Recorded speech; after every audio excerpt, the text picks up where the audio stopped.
Oh, we are live. Welcome to the Green Room for DisrupTV. We've got three amazing guests. I'm here solo piloting today. Vala Afshar is on his way back from a big island. I won't name which one, but I just did. And anyways, here with my great producer, Elle. So this is DisrupTV, and we are on episode number 448. Let's do our introductions in reverse order. Amos, where are you coming in from? What are we talking about? I'm coming in from Carlisle, Massachusetts, and I'm here to talk about a new book that I just had come out called Global by Design, which teaches people how to make high-value, low-cost, high-performance products for global markets. Excellent. Perfect in time for that. Janet, welcome. Where are you coming in from? What are we talking about today? Hi, Ray. I'm coming in from the Woodlands, Texas, where it's nice and warm and sunny. And I'm going to be talking about AI for governance. I think it's been a real hot topic and been quite disruptive. And so we'll talk about disruptive technologies as well. Very, very important, right? Everyone's got that on their agenda. And of course, we don't want those AI bots running loose on their own, which we've seen lately in the news. Frank, where are we coming in from? What are we talking about? Hello, Ray. I'm coming in from Plano, Texas, and we're going to talk about AI and the premium on human judgment. Oh my God, human judgment. Expertise is now a commodity, experience is not. So this is going to be fun to watch. All right. Well, very cool. Well, with that, we're going to kick it off back to Elle. Let's do the count and we will kick off the show. All right. 3, 2, 1.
Welcome to DisrupTV, and you're here with me, Ray Wong, CEO of Constellation Research, and Vala Afshar is away, and we'll be back in the next episode.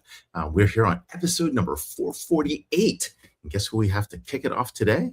We've got Frank Castora. If you know Frank, he's the Chief Executive Officer of Ollion. Frank is a visionary problem solver who harnesses the power of data and AI to imagine what's next. But more importantly, he's putting it into action. And we're going to spend some time talking to him about how he brings decisions to life, and more importantly, how we build intelligent businesses. So Frank, welcome to the show. Thanks, Ray. I'm happy to be here.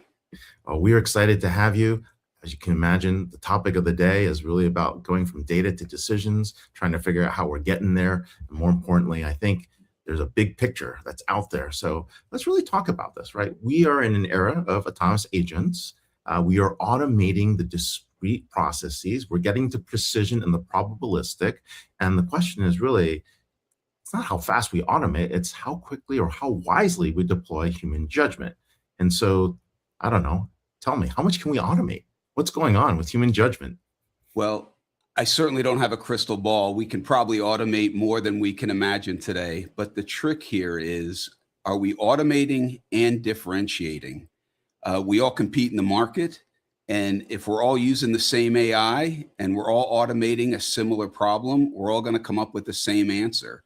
So it needs that human judgment, that element to differentiate you from your competition. Yeah, it definitely is the piece. When you think about what's going on, we talked about this early in the preview, but I mean, it's expertise is a commodity. It's everywhere. Everyone's going to have AI, but the question is who's connecting the dots and how are we getting to that? So let's talk about the big picture and hook, right? So you said that AI makes execution cheap. I'm definitely in agreement with you. Human judgment becomes far more valuable. We think wisdom trumps knowledge. We're definitely seeing that. But how come everyone's getting this backwards and they're just going to, we're going to automate this? Like it feels like the RPA world all over again, like RPA 2 without business outcomes.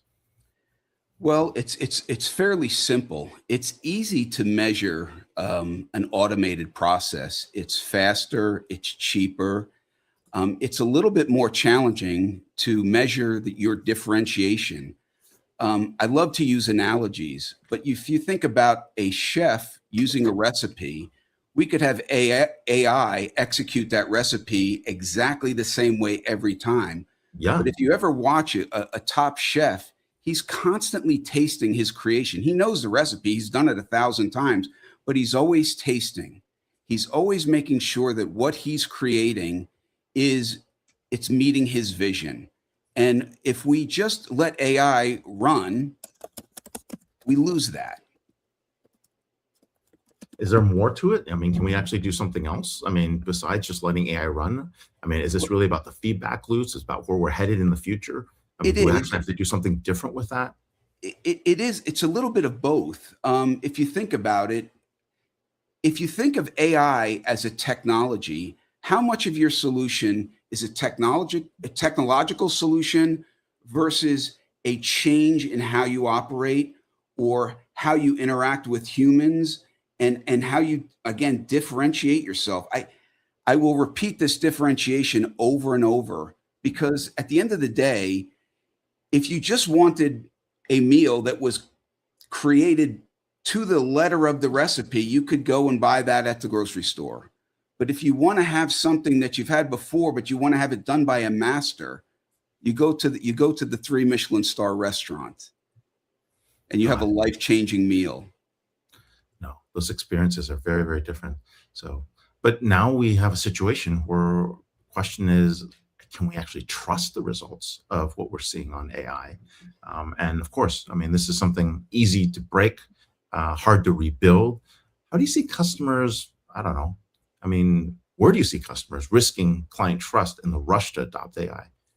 Well, it's funny. Our clients run the spectrum of we're missing the party to I have a hangover from the party. And one of the rules of thumb that we try to provide to our clients is that if failure requires an apology, you have to have a human in the loop. It's that simple. Imagine just sitting across the table from an AI agent and it sends you some nonsense answer. Who do you apologize to? Or if that goes to your client, who does your client talk to? Exactly. It's really, really important that we leverage the tool and we apply it appropriately for the consumer, the human consumer.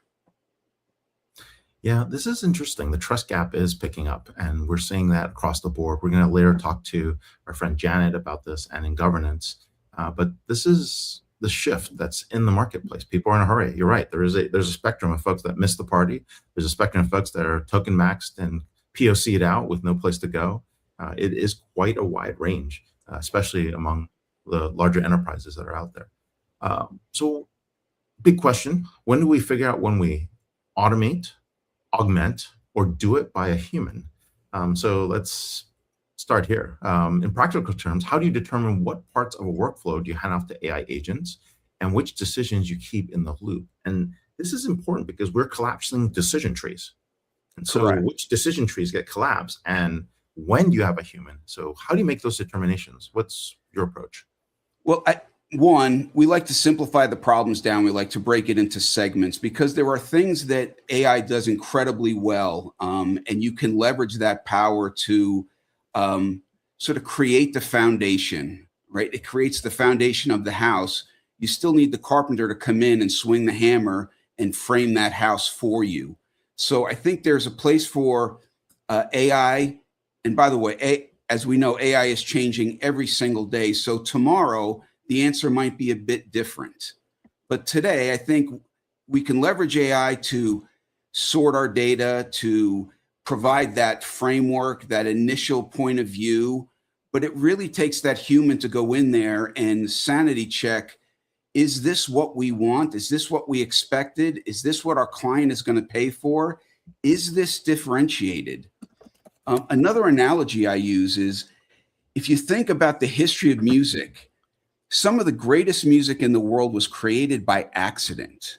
If you have an AI agent that's going to provide the same algorithm over and over again, you're going to lose out on that opportunity to accidentally create a masterpiece.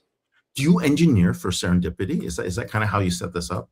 I mean, do you create those random collisions that are part of the agentic experience? Well, we want to allow for it.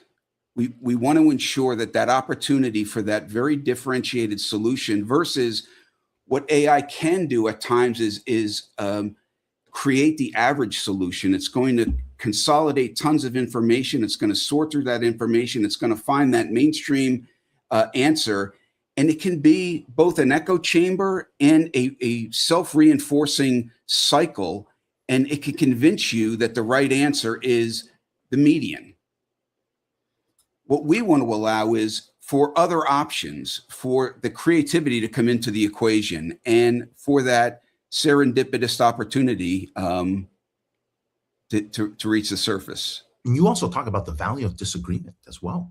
Not only it's good at pattern matching, you're saying good decisions come up from going against the grain, against the consensus, what popular opinion is. So how do you stop AI from flattening out original thought and good intuition? We still value intuition. Can I make human judgment? Well, I think it's important that when we're looking at solutions, we, one, understand the problem statement that we're trying to address. And then we want to understand the why. Do we have the right stakeholders involved?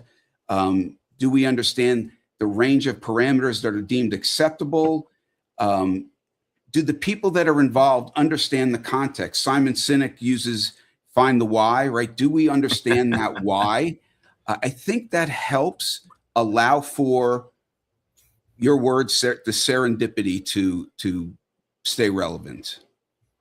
It's a big piece of it, right? That randomness, that authenticness, our ability to learn. It seems like LLMs and AI tend to learn from best practices. Humans are very good at learning from mistakes. And those mistakes actually hone in our experiences and give us a higher level of precision that's in play. So we're also seeing a cultural issue, especially in terms of leadership and what the organizational reality is for AI. And if you ask, you talk to lots of CEOs, what is their biggest misconception? And I don't know, where do you think they are better at, coming up with the right fortitude? What do they need to actually operational AI in a service-driven business? What we see a lot is executives, business executives, non-technical executives will often see AI as an answer in and of itself. It's a tool. It's going to come in. It's going to make me more efficient. It's going to make me more exact. But in order to actually realize the value of what AI can deliver, you either have to eliminate people, often not very popular, because rarely does AI take out a full job, right? It may enhance the work that gets done. It may do the work a little bit faster. So you have to capture the savings of a fractional individual. That's often hard. What are you going to have that individual do with the 20, 30, 40% of time that you've eliminated because you've introduced an AI agent or an AI process? One, we insist on transparency. We tell our clients where we're using AI, where we're not. We encourage our clients to be transparent with their clients on what is AI generated versus what is not. We try to keep the cool solution from taking over. I like shiny objects. Look, squirrel. There's an absolute syndrome, shiny object syndrome. And that's why I go back to the earlier statement of we got to make sure we compartmentalize our problem. We define our problem. We understand who the stakeholders of the problem is, the answer, and a potential downstream problem because you used AI this time. You have to bring them into the decision-making process. So are we going to get to a point where junior employees don't get to learn from mistakes because we don't have time for them to do that, and we have to put them into holodeck or simulator in order to even give them that kind of experience and the training? Or is there still room in our business models to allow junior employees to make those mistakes, learn along the way, and build that institutional knowledge, the pattern matching, the tribal knowledge that we're talking about here? My opinion is both.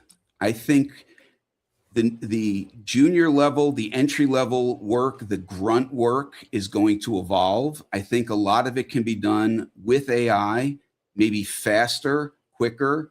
But we need the new hires to be developing, because eventually they're going to be the leaders.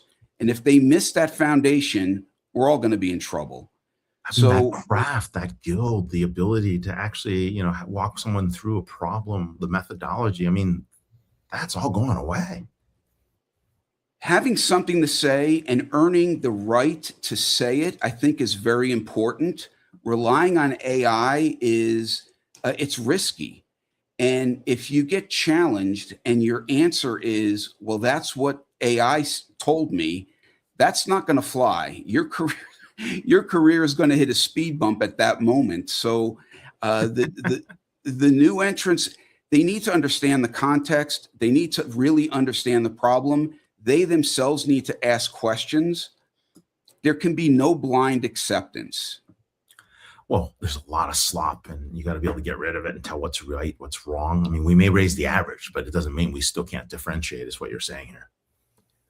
Ollion has a wealth of knowledge, and some of the people I work with amaze me on a daily basis. And one of the things that I'm learning is not to treat AI as one thing, but to treat AI as its use case deems. So whether it is a ask and answer type of session where we're leveraging AI, or it's an actual agent, or it's a team of agents performing a very, very complex task, we talk about where a human judgment improves the outcome, improves the value proposition of that AI, versus just relying on the AI.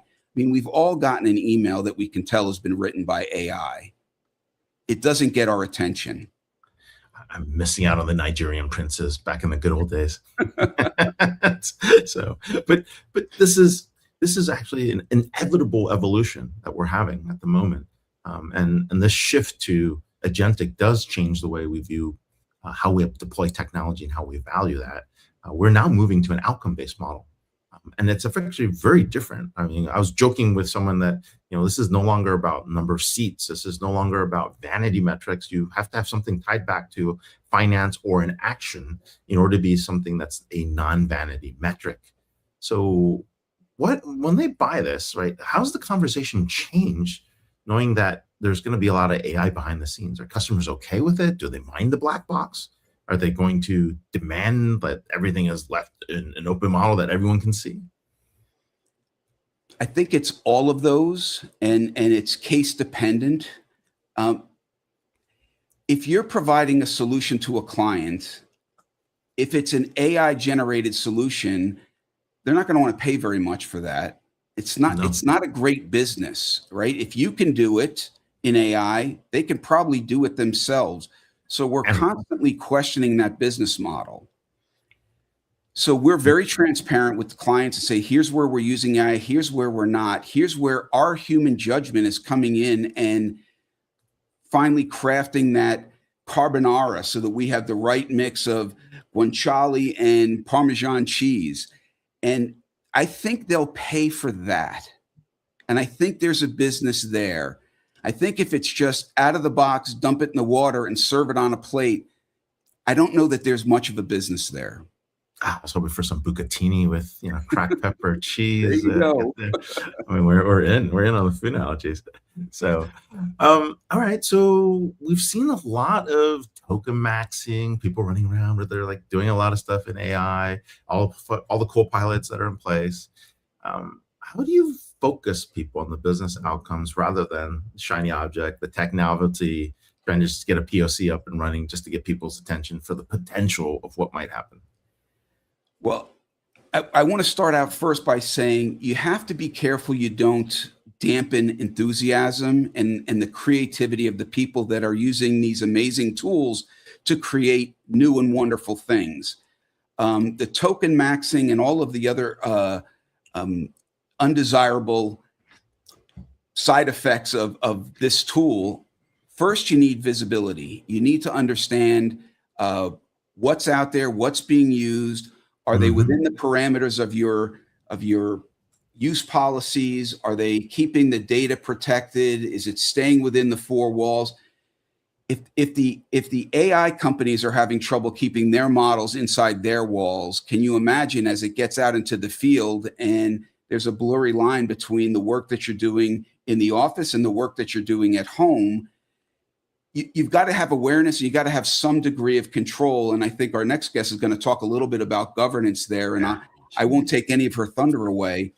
But we also want to ensure that excitement isn't diluted, because that excitement is where the next great thing, it's where the next iMac is going to come from, or the next iPhone is going to come from. It's going to come from somebody who's got a great idea and spent a little bit of time and came up with this whiz bang thing. So how do you know when something's failing? I mean, you see a lot of these projects. What's an early warning sign that an AI initiative is about to go down the toilet or isn't going to deliver a real value, right? Or there's massive operational risk. Is it like suddenly the entire staff shows up at a conference they normally didn't go to? I mean, like, are they all, everyone's deploying agents, no one's home? Like, where do you find this? So one, you have to eliminate blind acceptance, right? If you just allow AI to run on its own, run amok, you not only will have no visibility to actually what's happening, you might not find out about something bad that happened for some time, right? When it's too late. That constant observability is important. So we try to ensure that people are able to explain not only what they're doing, the why and the how behind it. And we ask probing questions, again, without trying to dampen the excitement and the creativity, because that energy is, right, that's our future. No, I mean, the tooling, the models, the things that you're being able to push out, they're driving a lot of the future as we look at what's next. So definitely very interesting. So you've been doing this for quite some time. Super excited to have you here. This is Frank Castora, Chief Executive Officer, Ollion. And more importantly, you are in the space deep. We value experience, we value expertise. Thank you so much for sharing your insights with us. My pleasure, Ray. You can always follow him, go into Ollion site as well on LinkedIn. So happy Friday. Thank you. Thank you, Ray. Wow. Okay. So we started talking about what's going on in this AI market. Now we got a chance to take a look at this from a boardroom perspective, from someone that's been doing this for AI governance. We can't say anyone's been doing AI governance for more than 2 years. So I'd say I'd give you 2 years in the conversation of deliver on AI governance. But more importantly, what we're seeing is really, like this need to put this in the boardroom. And so who do we have better than do this is Janet Wong. And if you don't know Janet, Janet is one of the top board members in the world. Janet's an independent board director and business advisor. She was a partner at KPMG, retired, but everybody wants her back. So she's now everywhere that's related to a board. She's definitely a NACD certified director, among other things. She was also an expert, a financial expert defined by the SEC as well as NASDAQ. And of course, you sat on a couple boards. You've been on TWFG, you've been on Lucid recently, you've been on Valvoline now, and a couple other ones, Shine and a private bank, I think, in the past. So lots of board experience, but more importantly, understanding controls, understanding thresholds. And of course, you're speaking at a lot of events. So we are excited to have you here today. And I think a lot of folks want to know what's going on in the boardroom from a governance perspective. So welcome to the show. Sorry for the long introduction. Thank you, Ray. I appreciate being here today. So look, you've done public company board directors for more than 10 years. And this is in different things from energy, alternative energy, services, technology, automotive. How do you get to your board superpower? What is it because it definitely isn't necessarily about having deep industry experience. There's something else that's special in this model. Sure. Thanks so much for the question. And yes, although I think some people do scratch their head, so once I explain, my board superpower and what I bring to the boardroom, they definitely get it. But a key superpower that got me into the boardroom is my CPA and financial expertise. All public company boards have to have at least one QFE or qualified financial Oh, expert. yes. And typically this person will be on the audit committee or chair the audit committee. So currently I'm on 2 public company boards and I chair both of the audit committees. I believe in continuous learning. So although I don't practice as a CPA, I keep my CPA license current. And I focus on continuing education that will help me as the audit committee chair, including SEC, financial reporting, financial controls, matters related to risk, as well as the broader, serving in the boardroom and board governance. And with my experience on public company boards, which has now been more than 10 years, another superpower I bring is just overall governance experience, including, succession planning, because the board's probably most important role is hiring and firing the CEO and CEO succession planning. So you might be saying, so what's the connection? I did start my public accounting experience in the energy industry. And I transferred to San Francisco and Silicon Valley because I said, I will not be able to make partner unless I expand my industry experience as well as get more global business experience. So it's with that transfer that I started working with technology companies in the industry, from software companies to hardware to semiconductor companies. And today, I believe most companies are technology companies, or they have some technology that helps drive their strategy and processes. And certainly with the move to AI, agentic AI, that's the connection that I bring to the boardroom. But part of your job is also navigating government regulations, navigating, right, the requirements that are there and trying to spread that fine needle between the ability to be innovative and disruptive and then be compliant. Those sound like oxymorons, right? Yes. So, yeah. So how important is it for a company to actually think about disruption and innovation?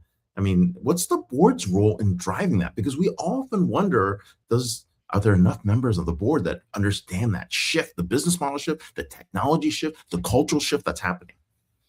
Yeah, I agree with that. But I think it's really important for companies to think about innovation and being disruptive, because competitors in their industry and beyond are likely thinking outside the box, how they may be able to attack your SAM or your TAM. Yep. And so, especially, if you've been successful in that industry, people want to get in there. So your competitor base could even broaden further with technology. And technology is certainly helping drive innovation. If you look at what's happening, like, with a manufacturing company. And so a lot of robotics are going in place. And I know you've been to conferences and you've seen a lot of movement towards robotics. I always think of the show The Jetsons when I was growing up. And I think we may all have robotic maids like Rosie the maid at some point, and we'll be driving and flying cars. That's how innovation is developing, and it's certainly doing it in many industries, including the biotech industry and what's been happening with respect to medicine and healthcare and the advances there. So the board needs to be asking questions to management. Again, we are oversight. So what's management's thinking? How's the strategy being looked at? What's appropriate? Is the company thinking further enough ahead with respect to innovation and disruption? And M&A activity can be a component. I know one of my board's, regular session of the meeting is to review and think about companies that are out there that could potentially be acquisition targets that, may be adjacent to the space or maybe fit into the space. So again, it's that being constant, especially in today's world, about what's going to be something that could be disruptive or help the company, either with, an investment in the company or an outright acquisition. Got it. Yeah. And so if you think about the board's role in AI, this is probably one of the toughest questions that's out there. How are boards viewing this?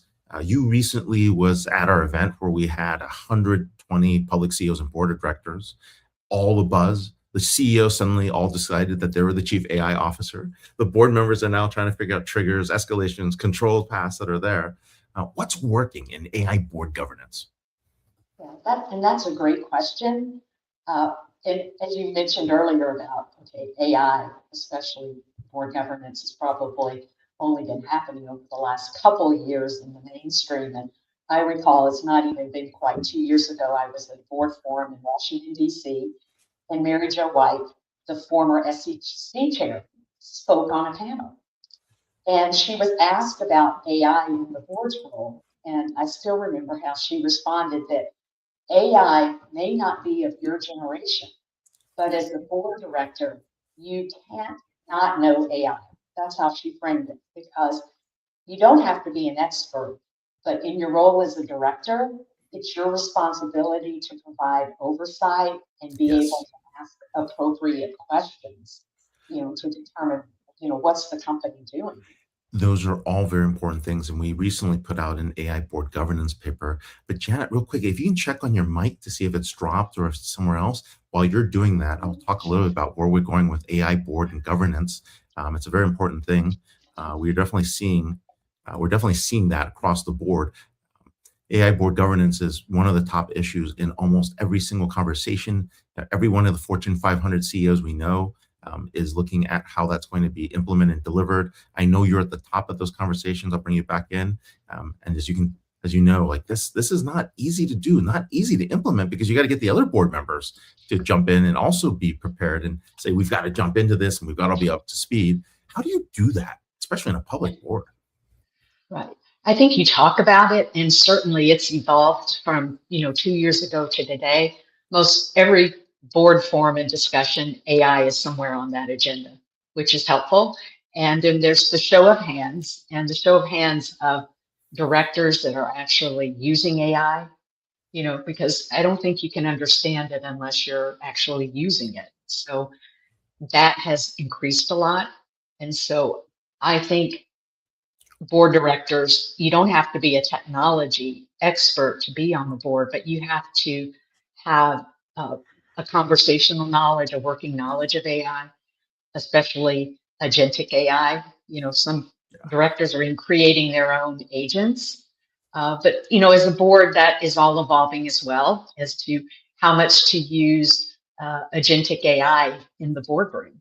And so we're going to talk about governance of board rails, but it's all things that are definitely developing. And, as I noted, boards have to focus on AI governance. And I think every board director needs to take an active role as part of their oversight. Are you hinting this just doesn't belong in the AI committee? That might be broader than the AI committee, if there's such a thing yet today. Right. Well, I think some companies are considering and have put AI committees in place. I think overall, AI is a board responsibility, and AI is horizontal. And so you think about a board, like the three main committees are audit, Audit. compensation, and governance. And there's touch points. Certainly, audit typically will take the lead. Even in the boards I've worked with, audit has taken the lead to do the deep dive and make sure the information's there, the protocols, the AI policies are in place, and they report up to the full board. But other committees touch on AI issues such as compensation, if you're involved with the workforce and workforce planning, and looking at management succession roles to see, do we have the right talent in place as we move to an AI company, or AI focus in different areas of our company. And then there's also the comp side is, okay, how to reward breakthroughs with respect to what we're doing with AI. And so those can be compensation issues. And so it does have the touch points, as I said, horizontal. So overall, even if a committee is driving it, because some boards do have technology committees, they have risk committees, and I've seen where there's been that type of oversight. But again, full board discussion, I just had a discussion with one of my boards, and the cadence of putting it in the calendar, but certainly because AI is moving and developing so rapidly, it may be that every board at least quarterly meeting or regular meeting, there should be some update or discussion on AI. So is it in a specific committee, or is it the full board that you would see this? Yeah. Well, I think that it's going to depend on the company, Ray. So some companies may designate it as a full board responsibility. One of mine has with respect to cyber, but the audit committee sort of has some first responsibility, to help with, regular touch points, getting information prepared if there's quarterly reporting in that area. So I don't think there should be just a one size fits all answer, because I think it depends on the company. So certainly a company that is an AI, like OpenAI or Anthropic, or, and their business model is all focused on AI. They may look at it differently. They may have specific AI experts on their board. You prefaced earlier that this is more than just being in an industry. This is cross industry, some of these lessons learned. And we also see this across disruptive technologies that are happening. There's some parallels that are with cybersecurity and AI. What's that connection? Yeah, there certainly is a connection with the two. And I had the opportunity to attend the U.S. Secret Service has a cyber board academy. And, yes, they also I heard that's have, pretty cool. So. It's pretty cool, and they have participation from the FBI as well.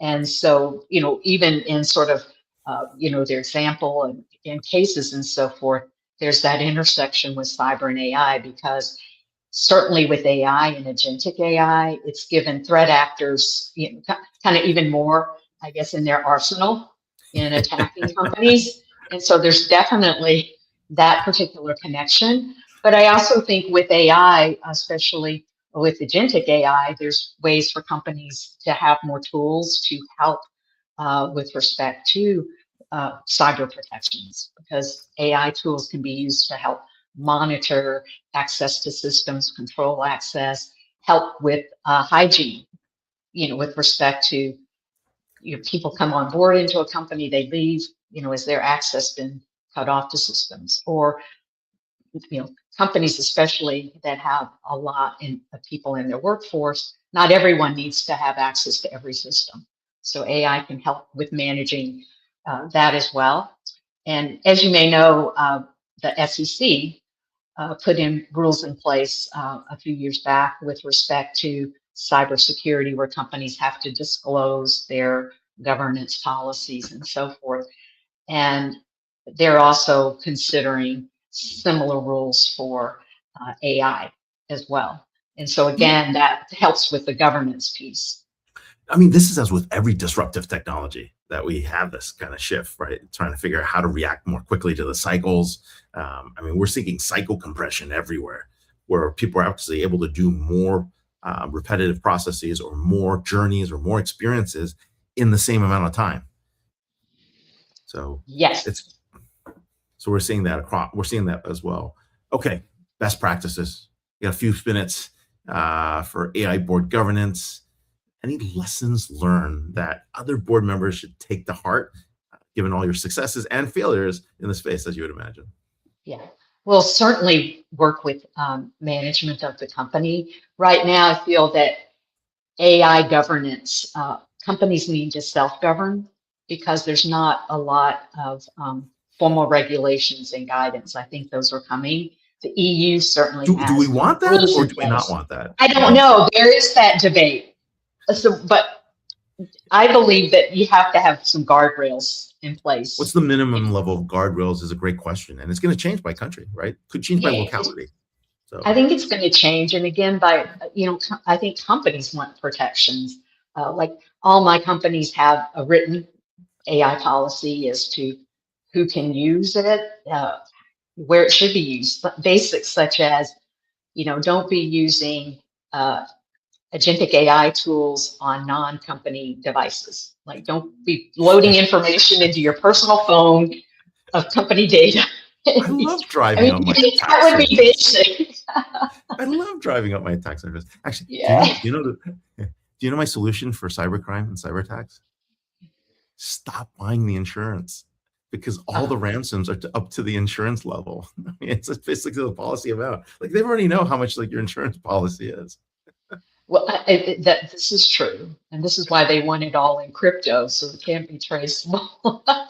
But I think those basics, and those things can evolve. I remember 2 years ago, one of my companies said only certain people within the company are going to have access to AI, the AI tools, and then everyone in the company, they wanted to be able to use it. And I see that with even the large companies that just having guidelines, and they may not have access to all the AI tools and the language models, but certainly I think that's helpful, especially as we are looking at what's the implications of AI for the workforce. So I think by having tools available, having education within your companies, I think helps with some of that fear of AI. And is my role going to be eliminated, or is my job going to be eliminated? So, those are certainly things that we talk about in the boardroom.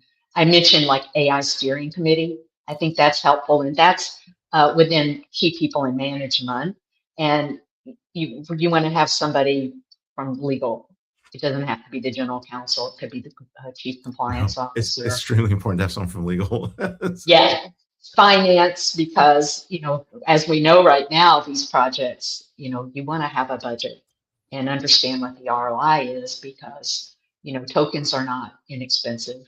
And I think some companies that opened up either with a budget used it up rather quickly with their tokens, or if they've had unlimited budget, they've had to kind of rein in and put some rules in place so that they're actually It was okay, totally the wrong metric. It was totally the wrong metric. I don't even know why we ended up with tokens. That doesn't make sense. We shouldn't even be talking about tokens. It should have been the output. Like, this is an outcome-based conversation. And we're like, you spent millions of tokens. It's like, this is ridiculous. But yes, we definitely come around full circle. I think what I've recommended is like a dashboard. Doesn't have to be with every AI project, but something to report back to the board with respect to, here's the project, here's the owner, every board member budget, timeline. No, get your personal agent. That is your interface. Instead of giving the big board packet, they're like, Janet, here's your agent. Ask it anything you want, anytime you want, to find out what's going on inside the company. Like, wouldn't you want that as a board member? I'm sure the CEOs would not want that, but I mean, wouldn't you want that as a board member? Yeah. And I think that the company's kind of using AI tools as they plan around board materials, because I think the goal is not to go with volume. I know, not volume like 800 pages or whatever, but key information. I think the other thing that's important is just similar to cyber, where there's an incident response plan, is to have one with respect to AI. And if there's an issue, what is an issue that would escalate it? And when does the board and who on the board needs to be notified? And I think about those rogue, when we had like the rogue AI agents, and they were like, yes. So I think having those in place are helpful. And even building, like companies doing tabletop exercises, build in some AI examples as well. No, the more exposure, the more you understand, the more you have context, and the more context you have, the more you can make a better decision. This is where we are. Janet Wong, independent board director, business advisor, friend, and C100 member too, if I remember. Yeah. Excellent. Hey, thanks for being on the show. Have an awesome weekend. And of course, hope to see you at some more other events. Great. Thank you. Thank you very much. So, all right. And of course, last but not least, we got Amos Winter. And of course, Amos is at this long-winded institution that's been actually shortened to 3 letters, MIT, which is an amazing place, as most people know.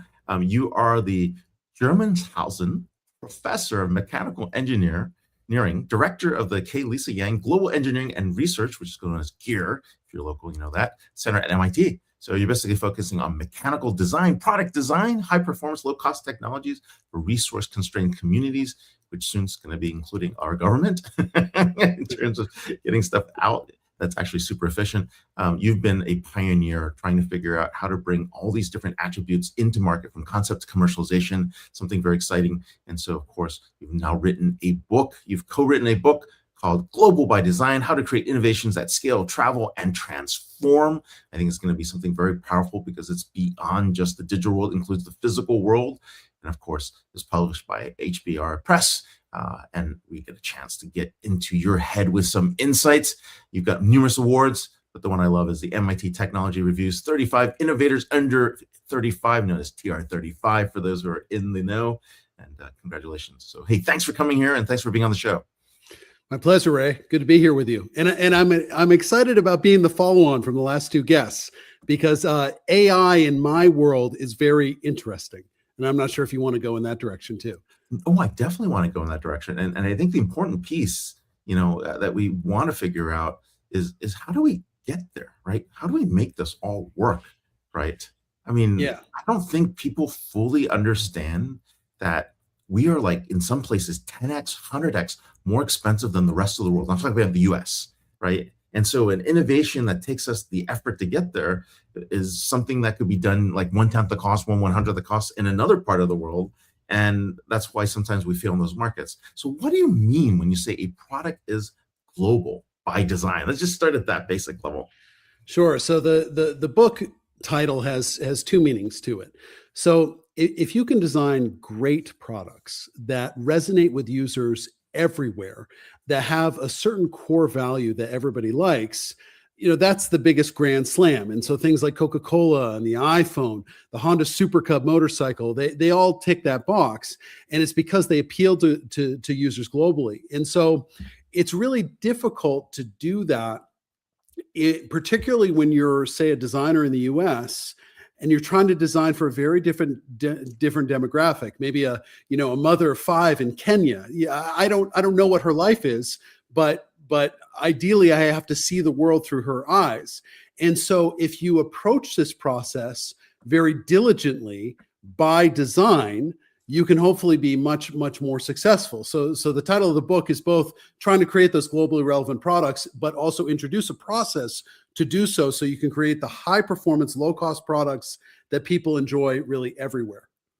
But you took a New England twist to it to solve wicked problems and seize opportunities, right? Yes. I mean, the challenge here is, that empathy, right? When you go back to design thinking in the core, having that empathy to be able to see that, matching it with high margin, high volume products that are seen as necessities, even though they might be luxuries. That's a lot that makes that Venn diagram look really complicated. So well, you can certainly, I think, approach it as a bleeding heart capitalist, because emerging markets represent the fastest economic growth in the world. For the last 20 years, they've grown like almost at 4 times the rate of wealthy countries. But even now, they're still at 2 times the rate. So if you're a company that wants to expand your business and go into new markets, the action is in emerging markets. But what's interesting about resource-constrained, poorer countries as well is they also contain the most compelling humanitarian challenges. So challenges around water and healthcare and housing and energy. We have to somehow address these problems that affect billions of people, often in life or death ways. And what's challenging about that is that we have solutions to most of those problems in wealthy countries, but they haven't yet mapped over to poor countries. So somehow we have to figure out new solutions, and typically higher value, so higher performance, lower cost solutions to meet those markets' needs. And the real sweet spot is if you can both make that humanitarian impact, but do it through free market mechanisms and open up these huge new groups of consumers and create viable business endeavors while making a positive social impact. You had to go to King Gillette. So, but I love the example, the 3 things you can't do, right? I mean, like strip it down, aim high, go low, Yeah. like all these things that basically cheapen the brand promise and cheapen the point that it is a luxury. But have you thought about this? And I don't know if it's, I don't remember seeing this in the book, but King Gillette versus Harry's. I don't. Oh, yeah. Harry's the new shaving company. Yeah, I think It's kind of comical, right? You know, I haven't studied Harry's, but I think they're using a lot of off IP is what I can tell. they do. They You had know, to wait for expired patents IP. to expire. They had to wait for patents to expire to jump into this game. Yeah, I mean, and that makes sense. I mean, And they make so they fun of can it. cut into those big margins that Gillette used to have because they had They IP. totally make fun of it. Like we waited 10 years to launch our latest razor because we had to wait for big razors to like expire their patents, which is hilarious. So, but hey, let's jump into three merits. Why is a Sure. problem big enough? Especially when you look at it at the social scale, as you're talking about the bleeding heart aspect of it. What are those three merits that make something meaty enough to go after? So in Global by Design, we present this three merits framework of how to identify challenges that are worth tackling. And so the first area is called problem merit. And what you want to convince yourself of is that you're tackling a problem that, if solved, is going to make a substantial impact. Ideally, a meaningful impact on a large number of people, but also ideally, you're addressing an unmet economic opportunity. And there's like free market drivers that you can tap into to solve that problem and make a viable business around it. And another important part of really distilling problem merit is understanding the requirements that have to be met to actually create a viable solution. So not just superficially looking at a problem like people need clean water, but understanding what are the contaminants, how much water do people need, how much will they pay for it, so you can really direct your innovation towards a viable solution. The second area of merit is what we call innovation merit. And that's a gut check exercise of really convincing yourself, hey, innovation is needed here because we're actually solving a different problem now than what was solved maybe in wealthy markets. And you want to convince yourself that it's not a problem that could just be solved through donations or policy changes, but you actually have to create a new idea and a new solution to solve it. And then the final area of merit is what we call a value merit. And what that's about is aligning value propositions. So first, making a compelling enough pitch for why people will invest in you doing the innovation to create a solution, but then also understanding the value propositions of why will consumers adopt your product, ideally because they derive value in their life, or even better, make money off your product, and why will producers want to make your product and ideally sustain and scale your solution through free market mechanisms. This is better than telling me I can't eat beef, I can't run my AC, and can't drive a car. I love you. No, that's a myopic. That's myopic. Yeah, because you're missing humans' wants and needs, right? I And know. both of those can drive requirements. Yeah, you're getting slapped on all different parts. Yeah. It's definitely not a good piece. Okay, well, then let's take us through this in terms of what is that design factor that's needed for a global product? Because, I mean, global appeal is hard. I mean, it's like winning elections. Well, yes, but there doesn't have to be so much luck. There's always some luck. You know, this is we say up front in the book, it's not a cookbook, right? So there's no surefire way to win. But what you can do is actively put yourself in a position to turn unknown unknowns to at least known unknowns, but ideally knowns. And that comes down to really understanding your requirements and doing so through building your perspective on problems. So what I mean by that is that if I'm an engineer sitting in my cubicle in Cambridge, what sort of worldview do I have from that position? I can't live the day in the life of a guy trying to shave his face in India, or a person trying to take their goods to market.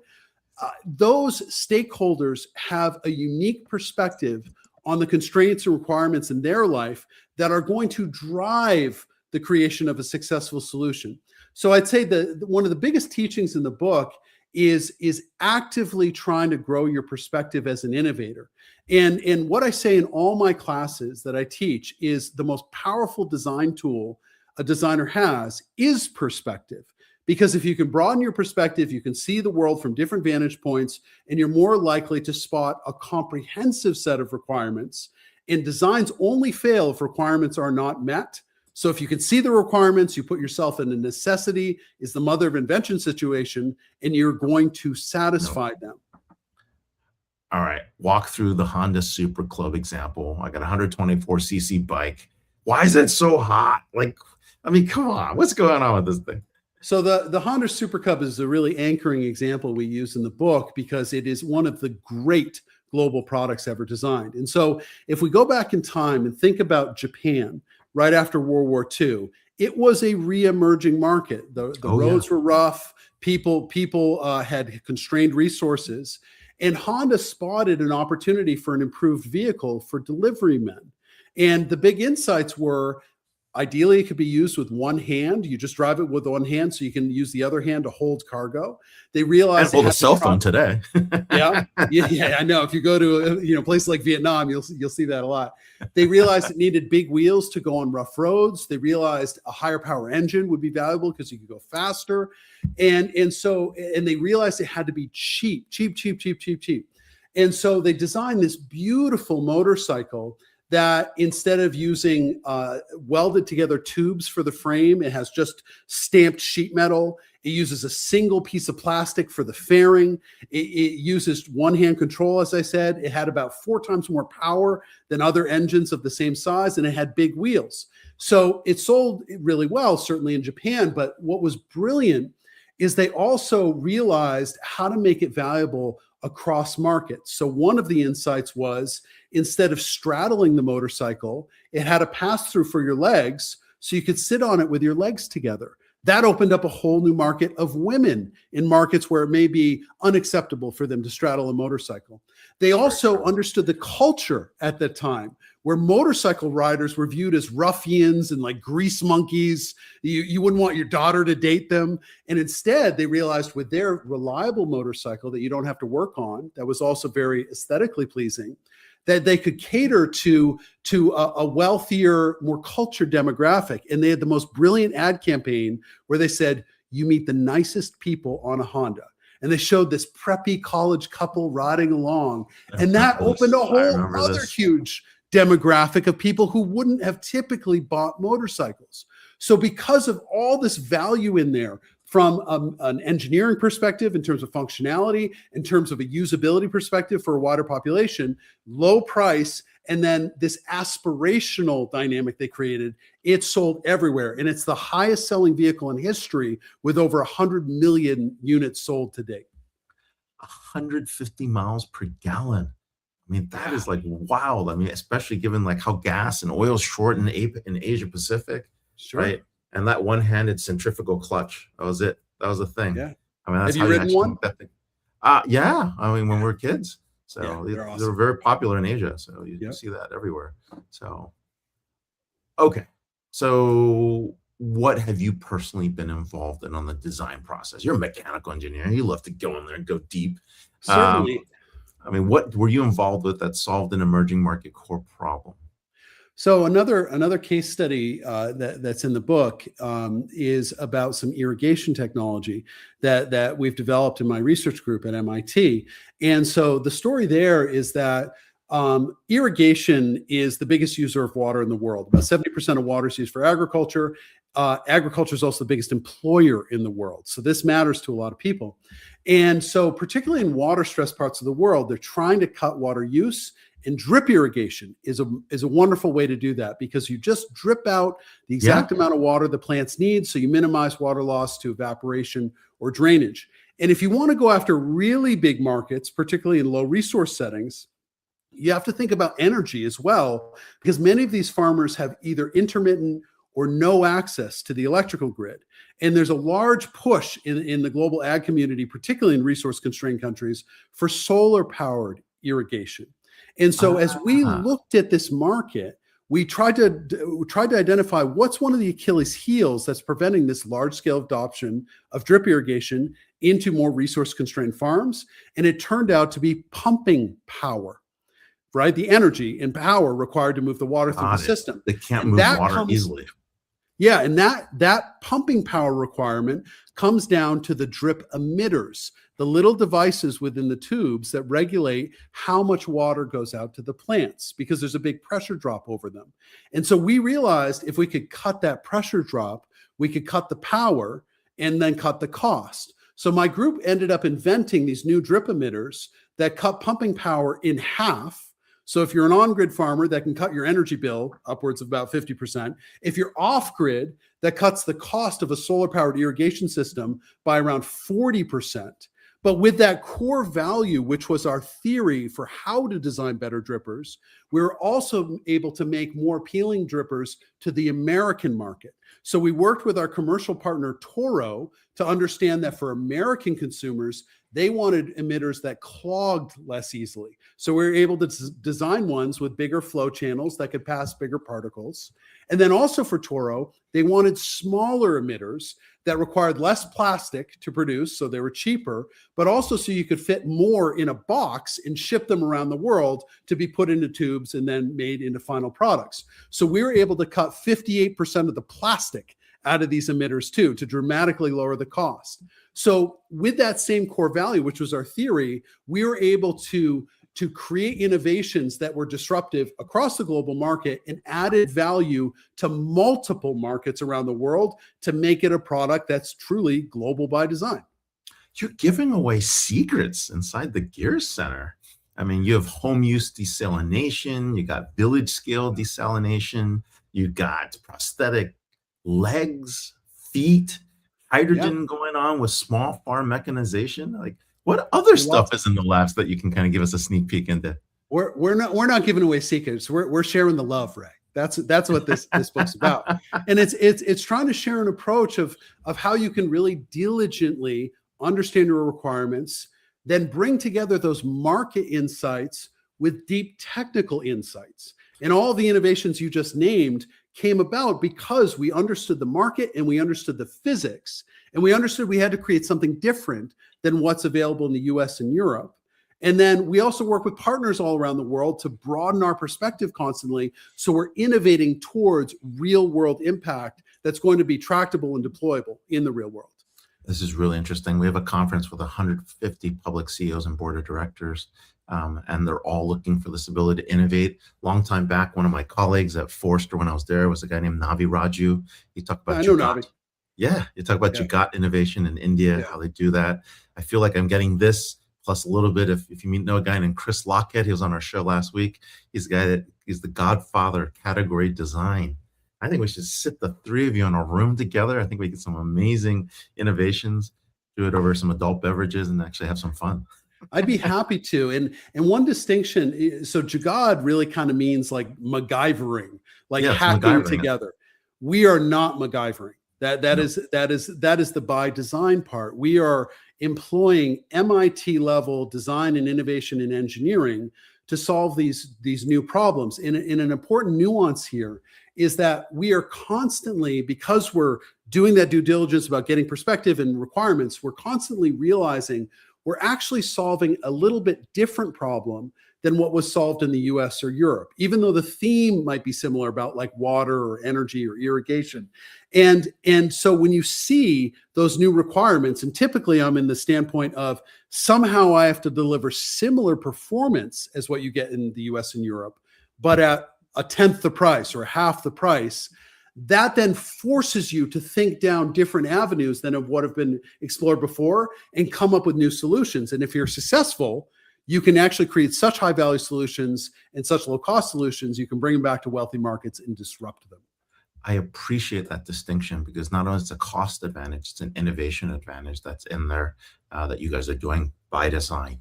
So Amos Winter, author of Global by Design, How to Create Innovations That Scale, Travel, and Transform. He's at Gear at MIT, and more importantly, catch his book on Amazon. Thank you so much for being on the show and sharing these insights. Thank you, Ray. All right. Thank you so much. For those watching, I mean, we've gone through a lot. Today, we started by talking about where the world of AI trust and human judgment are headed with Frank Castora, Chief Executive Officer at Ollion, Inc. It was a very interesting conversation. We then led it to the conversation with boardrooms and governance, what's happening in terms of what's needed. And it's not just on the AI side, we're seeing governance. I mean, AI has led to a boardroom conversation, but we've seen it before with digital and cybersecurity. There's a need for a new type of boardroom to emerge over time. And of course, we've been talking about innovations in terms of global by design, the types of innovation and thinking that is necessary in this world to solve not only the biggest, gnarliest problems, but also to get it out at a global scale, at a cost structure that makes sense, and also at a return structure that makes sense, especially for those in the Western capital markets. So wonderful session. 3 awesome authors. We'll talk about what's happening next week as we inch our way to episode 450, episode 449. One of our favorite innovators in design thinking and futurists, Brian Solis, co-author of Infinite, How Visionary Leaders Transform Today's Businesses into AI-Forward Companies. And of course, John Nasta, he's always fun to have, author of The Borrowed Mind, reclaiming human thought in the age of AI. And I know this is going to be a discussion for the ages. So catch us next week. So if it's Friday, it's DisrupTV, 11 a.m. Pacific, 2 p.m. Eastern, most Fridays. And of course, Vala Afshar will be back. Thanks a lot, everyone.